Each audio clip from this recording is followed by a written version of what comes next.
আলোচনাটা শুরু হয়েছিল একেবারে প্রথম দিন থেকে। আইপিএলে 9,20,00,000 রুপিতে মুস্তাফিজুর রহমানকে দলে ভিড়িয়ে চমক দিয়েছিল কলকাতার নাইট রাইডার্স, কিন্তু ভারত বাংলাদেশ রাজনৈতিক টানাপোড়েনে সেটা কতটা সম্ভব হবে প্রশ্ন ছিল তখনই।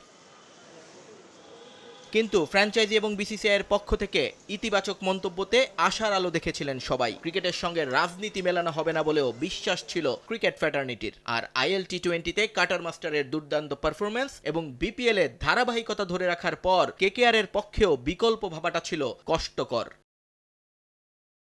তবে ভারতীয় কট্টর সমর্থকদের সেটা বোঝাবে কে? একের পর এক হুমকি আসতে থাকে চারদিক থেকে। মুস্তাফিজকে বাদ দেয়া না হলে হামলার হুমকি দেয়া হয় ফ্র্যাঞ্চাইজিকে, এমনকি মাঠে হট্টগোল করা হবে বলেও হুঁশিয়ারি আসে বেশ কিছু উগ্রবাদী সংগঠন থেকে।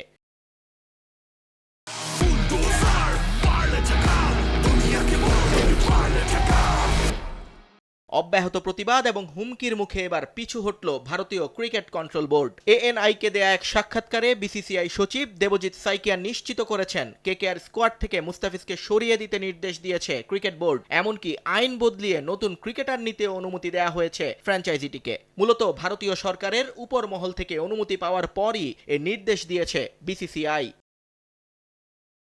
ভারতীয় গণমাধ্যমের দাবি, দেশটির ধর্মীয় গুরু দেবকীনন্দন ঠাকুর সরাসরি কেকেআর থেকে মুস্তাফিজকে বাদ দিতে প্রচারণা চালিয়ে যাচ্ছেন। মুস্তাফিজকে দলে নেয়ায় ক্ষমতাসীন বিজেপি নেতা সঙ্গীত সোম বিশ্বাসঘাতক বলেছেন শাহরুখ খানকে। নিয়ন মোহাইমিন, সময় সংবাদ।